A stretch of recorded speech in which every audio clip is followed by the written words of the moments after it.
Olá para você que acompanha o portal Banda B. Está começando mais uma entrevista para o nosso Fique Sabendo do portal.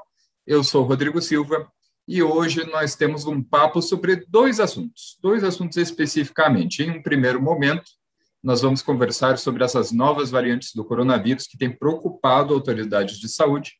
Infelizmente, o Paraná registrou 7 dos 20 casos da variante Delta, a variante indiana, que já teve aí 20 casos no Brasil. Há uma certa preocupação sobre isso, a gente não sabe ainda muito sobre a variante indiana, exceto que ela pode aí ser mais transmissível. Em um segundo momento, a gente vai conversar da vacina da UFPR, a gente vai falar sobre a vacina da UFPR, que vai poder continuar os seus testes. Recentemente, o Tribunal de Contas do Estado garantiu aí 18 milhões de reais para auxiliar nas pesquisas da vacina, uma notícia muito boa e importantíssima. São desses dois assuntos que nós vamos falar hoje. Meu convidado é presidente da Comissão de Enfrentamento e Prevenção à Covid-19 na UFPR, na Universidade Federal do Paraná, e professor do Departamento de Bioquímica e Biologia Molecular. O professor Emanuel Maltempo está aqui conectado comigo. Professor, obrigado por aceitar o convite da Banda B. É um prazer estar aqui com você, Rodrigo, e com todos que nos assistem. Professor, vamos começar por partes. Essa expansão da variante Delta tem preocupado muita gente e eu queria saber o que nós conhecemos dessa variante até esse momento. A forma de contágio é a mesma? Ela é realmente mais transmissível? Sim, a forma de contágio é a mesma. Essa talvez seja a boa notícia. As outras notícias provavelmente são todas ruins. Essas variantes, vírus é quase um organismo, né? Porque ele precisa de uma célula para parasitar. Sozinho ele não é capaz de se reproduzir, ele precisa de uma célula para se reproduzir. Mas quando ele se reproduz em grande quantidade. E sempre que a gente cria alguma cópia de alguma coisa, existe a chance de ter um erro. Com erro eu quero dizer uma diferença entre o original e a cópia. Às vezes a cópia ela tem uma performance melhor do que o original. E essas cópias que têm modificação são as variantes, né? Então, existem milhares, milhões de variantes do vírus. A grande maioria é deletéria e esse vírus simplesmente, essa variante simplesmente desaparece. Algumas das variantes têm uma vantagem sobre a variante parental. Essa vantagem pode significar uma maior transmissibilidade, uma maior persistência no hospedeiro, uma maior capacidade de invadir mais disseminadamente o hospedeiro. Então, tem várias vantagens que podem ser boas para o vírus, mas deletéria para o hospedeiro. No caso do novo coronavírus, do SARS-CoV-2, o que a gente tem percebido é que essas variantes, de forma geral, elas têm uma maior capacidade de serem transmitidas, a transmissibilidade é maior. Em alguns casos, a letalidade parece ser maior também. E outra característica que parece estar se confirmando é que as vacinas, elas não têm uma eficácia de 100% contra as variantes. Elas ainda têm uma boa eficácia, uma excelente eficácia, mas não de 100% contra as variantes. Então, por ser um vírus, as variantes são esperadas, essas novas cópias são esperadas. Hoje nós temos 4 variantes que são consideradas variantes de preocupação: a alfa, a beta, a gama. A gama foi descoberta aqui no Brasil e a delta, que foi descoberta na Indiana. Essas duas são as de maior preocupação e a delta de maior ainda. Por quê? Porque elas têm uma transmissibilidade bem maior que as outras. A delta, ela é mais transmissível, bem mais transmissível que a alfa, que já era mais transmissível que a variante comum. Então, para responder à sua pergunta, o que nós temos? Nós temos uma variante que se transmite muito mais rapidamente, produzindo um número de doentes maior no mesmo espaço de tempo. Essa variante Delta, portanto, tem uma transmissibilidade muito maior, o que significa, efetivamente, é o maior número de casos no mesmo espaço de tempo. Sempre que tem mais casos, mesmo que a letalidade seja a mesma, nós temos o maior número de mortos. É simples matemática. Como ela escapa parcialmente das vacinas, mesmo a população vacinada vai ter o maior número de casos. O grande exemplo é o Reino Unido. O Reino Unido tinha mais de 50% da população vacinada já com as 2 doses protegidas, e nós vimos um aumento do número de casos assombroso. Então, o número de casos era de aproximadamente 2.000, 2.500 casos por dia, e esse número foi obtido com a vacinação. Assim que a variante Delta chegou, ela se espalhou rapidamente pelo país inteiro e o número de casos hoje está na casa dos 30 mil. Porém, o número de mortes não subiu 10 vezes. O número de mortes estava na casa de 7, 8, subiu para casa de 20. Então, nós temos um aumento do número de mortes muito menor, justamente por causa da vacinação. E, em geral, as pessoas que morrem são aquelas que não foram vacinadas. Veja bem, como a gente tem maior transmissibilidade, aquela parcela da população que não foi vacinada, ela é mais facilmente atingida por essa variante. Aí que está o grande problema. Com o aparecimento da variante, nós temos necessidade de aumentar a cobertura vacinal, porque aqueles que não forem vacinados, eventualmente vão ser atingidos por essa variante tão transmissível. Professor, até isso é um ponto bem importante, né? Apesar da variante ser mais transmissível, isso não quer dizer necessariamente maior letalidade, né?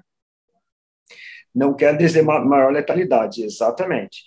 Mas o número absoluto de doentes que é importante, porque se nós temos 1.000 doentes, a letalidade de 2%, 20 morrerão. Se nós tivermos 10 mil doentes, são 200 pessoas que morrerão.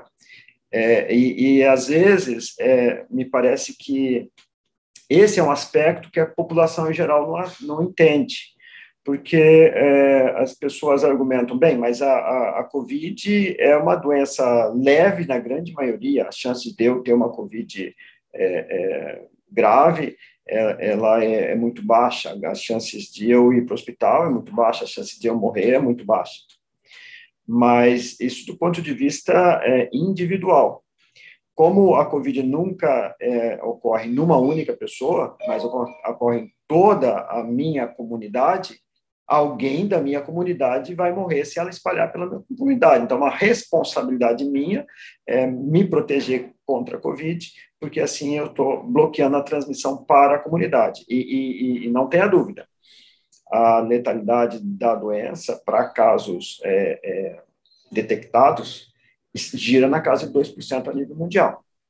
E isso significa cada 1.000 pessoas infectadas, detectadas, 20 vão a óbito no mundo.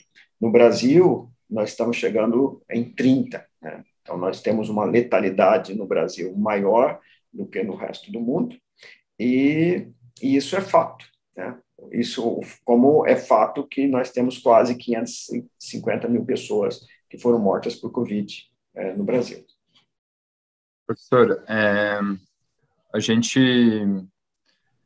tem uma discussão agora muito recorrente sobre a possibilidade de uma dose de reforço da vacina, né? A Pfizer tem falado muito nisso, sobre uma terceira dose para tentativa de conter a variante Delta. O que nós temos a partir dos estudos que saíram até agora?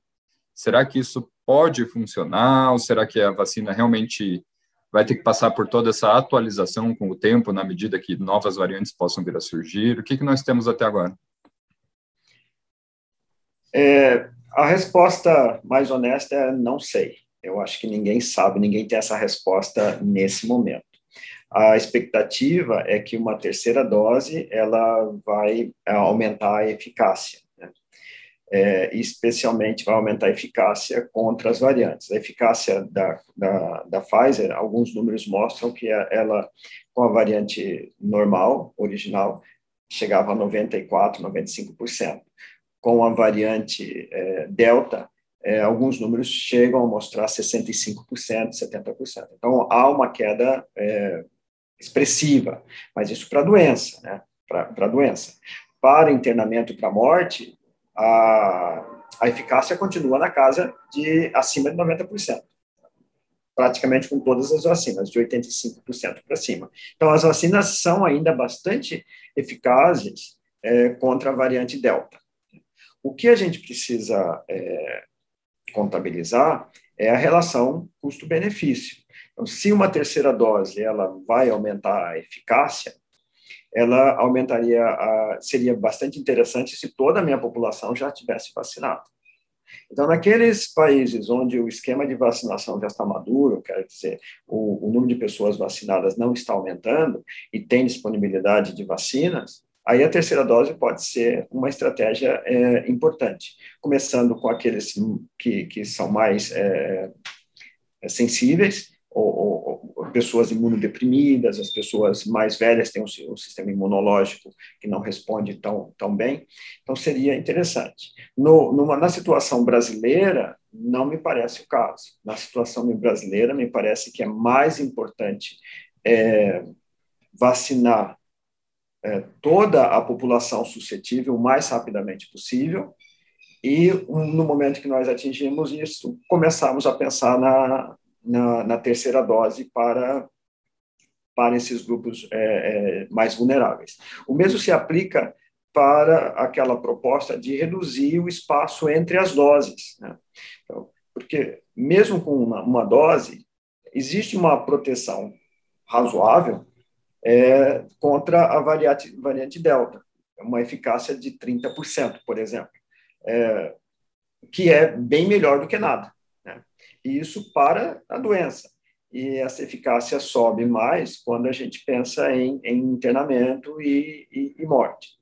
Então, me parece que nesse momento, é muito mais importante vacinar com as duas doses, toda a população suscetível. E eu vou lhe dizer mais uma outra coisa, talvez a gente possa se aprofundar nesse tópico. Esse tipo de decisão ele tem que ser feito de uma forma informada. Eu tenho que ter informação, conhecimento para tomar a decisão. O conhecimento que a gente tem hoje é que a segunda dose, abreviar a segunda dose ou aplicar a terceira dose, ele deve aumentar a eficácia da vacina contra as variantes. Eu acho que a grande maioria dos pesquisadores concordariam com essa afirmação. Mas no Brasil, eu não tenho a menor ideia de qual a circulação da variante Delta. Então, na verdade, se eu abreviar a aplicação da segunda dose ou começar a aplicar a terceira dose em alguns grupos, eu vou estar aplicando sem saber se a variante Delta está realmente aqui. O que para mim seria, no mínimo, temerário. Eu acho que nós precisaríamos obter essa informação antes. Professor, passando agora para outro tópico, a gente vai falar um pouquinho agora da vacina da UFPR, que vai poder retomar os seus testes. O Tribunal de Contas garantiu aí 18 milhões por meio da parceria do governo do estado. Queria que o senhor me falasse um pouquinho sobre essa vacina, sobre os estudos pré-clínicos, os resultados, ao que tudo indica até esse momento, são promissores. Como é que está sendo feita essa vacina? Conta um pouquinho mais para a gente. Bem, essa ideia da vacina ela surgiu em abril do ano passado, logo depois da pandemia. E como foi um choque muito grande, também dentro da universidade, a forma como a Covid-19 chegou, nós começamos a nos perguntar o que nós poderíamos fazer para contribuir, para colaborar. E nós tínhamos experiência sobre um material, um bioplástico, produzido por bactérias, esse plástico. Nós tínhamos experiência de mais de 20 anos, 30 anos aqui no laboratório. E nos últimos 10 anos, em particular, esse material é um material de reserva de bactéria, é um poliéster, né? E ele pode ser extraído e pode ser modelado. E resultados anteriores mostravam que é possível recobrir esse plástico com proteínas e, nessa forma, ele funcionava como um agente imunoestimulatório. Então, a ideia foi recobrir esse plástico com a proteína do vírus e avaliar a produção de anticorpo, primeiro em animais. A gente achava que ia dar certo, porque alguns dados na literatura mostravam que daria certo. Não usamos exatamente o protocolo da literatura, desenvolvemos um protocolo diferente para produzir as nanopartículas in vitro e recobrir essas nanopartículas com proteína também in vitro.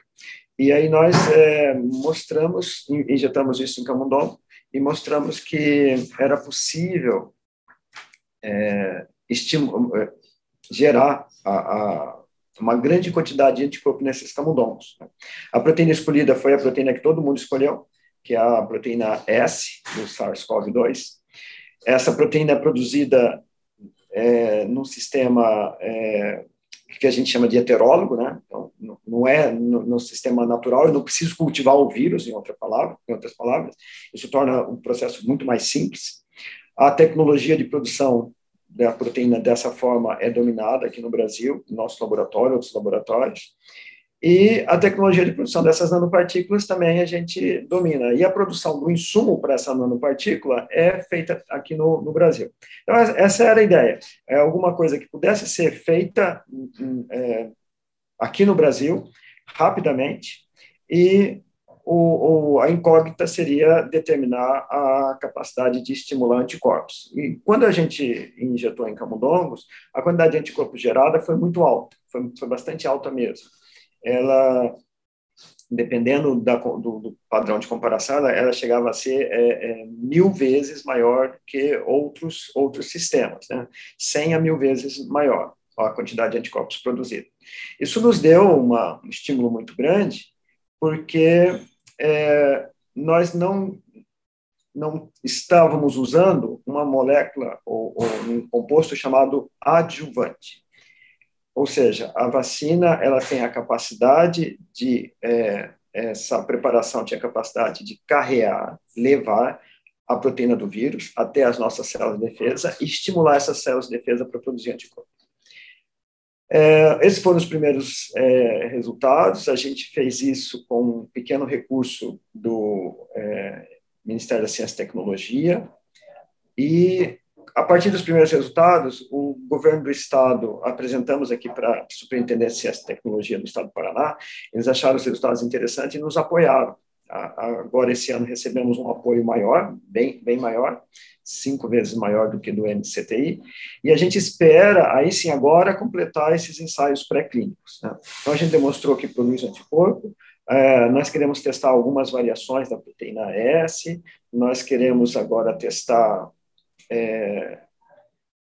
o que a gente chama de imunidade celular. Nós temos já os resultados preliminares que sugerem que a imunidade celular também é ativada, e se esses anticorpos são capazes de neutralizar os vírus, né? Essa é a grande pergunta que nós estamos nos preparando para responder. Mas aí começa a surgir os obstáculos. Por exemplo, para determinar a capacidade de neutralizante anticorpo, eu preciso de um laboratório, aí sim para cultivar o SARS-CoV-2. E é necessário um nível de biossegurança 3, que é um nível bastante alto. No início da pandemia, você podia contar nos dedos da mão o número de laboratórios com nível de biossegurança 3 no Brasil. E isso foi um problema muito grande para toda a comunidade de pesquisa no Brasil, porque era um impedimento para desenvolver pesquisa nessa área muito grande. Estamos agora montando esse laboratório e estabelecendo parceria com o ICC aqui de Curitiba para desenvolver no laboratório deles que estava sendo certificado. Então, nesse momento está sendo certificado, ainda não estava funcional. Você vê, mesmo aqueles laboratórios com nível de segurança 3 que estavam em desenvolvimento, ainda não estavam prontos para funcionar aqui no Brasil. E a pandemia chegou sem avisar, né? Como uma grande onda. E isso tudo significa atrasos, obstáculos, mas a gente está muito otimista de termos desenvolvido uma preparação diferente, com materiais que podem ser todos produzidos aqui no Brasil, e estamos desenvolvendo aí, não necessariamente uma vacina contra a Covid. Então, a nossa ambição é um pouquinho maior, é desenvolver uma plataforma tecnológica para vacinas baseadas em proteínas recombinantes. É uma plataforma tecnológica chamada de subunidade de proteína.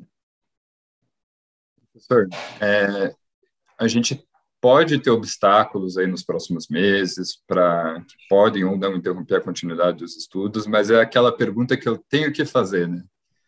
Uma estimativa para que o imunizante esteja disponível.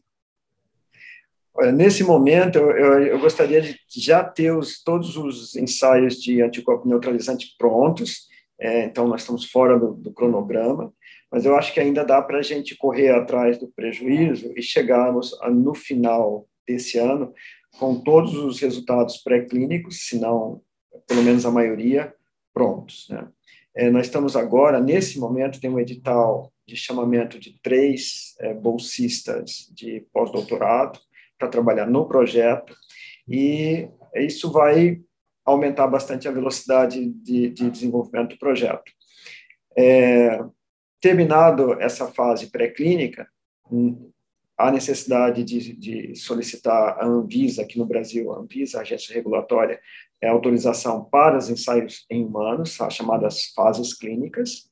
É possível que a Anvisa requisite mais resultados, novos experimentos, mas a nossa ambição é chegar em fase clínica o ano que vem. E chegando em fase clínica, essa que é a nossa grande ambição, chegar em fase clínica, quiçá fase clínica 3 e com sucesso. E isso vai ser muito importante, porque, voltando à sua segunda pergunta, será que nós vamos precisar revacinar a população todo ano? Uma boa parte da comunidade científica acha que sim. E se isso for necessário, são 200 milhões de habitantes, porque a Covid não seleciona. Ela seleciona um pouquinho, ela prefere as pessoas acima dos 30, 40 anos, né? O número de casos é maior, claramente maior nessas pessoas, mas ela também atinge crianças, e raramente, mas atinge crianças também de forma grave. Então, todos os brasileiros precisam ser eventualmente vacinados, e pode haver necessidade de revacinação anual. Para isso, nós precisamos de vacinas disponíveis, vacinas baratas, vacinas que possam ser feitas aqui. Professor, eu queria te agradecer por essa entrevista. Muito obrigado. Eu que agradeço a oportunidade de falar do nosso trabalho. É sempre bom falar do que a gente gosta de fazer. E se eu conseguir informar um pouquinho as pessoas, eu acho que estarei cumprindo com o objetivo. E com a minha função, né? A minha obrigação de professor. Muito obrigado, professor. E para você que assistiu essa entrevista, está curioso para saber mais sobre as entrevistas do projeto Fique Sabendo, você pode acessar a ele no endereço www.bandab.com.br/notícias/categoria/Fique Sabendo. Esse link está aqui na descrição do vídeo. E nós teremos também uma matéria escrita, onde esse vídeo estará anexado ali no Fique Sabendo do portal Bandab, um pouquinho mais para baixo, ali na terceira dobra do site, você já vai encontrar. A entrevista com o professor aqui já está no YouTube, e nós teremos mais uma entrevista também na sexta-feira. Professor, muito obrigado e até a próxima entrevista, pessoal. Obrigado, até a próxima, então, Rodrigo.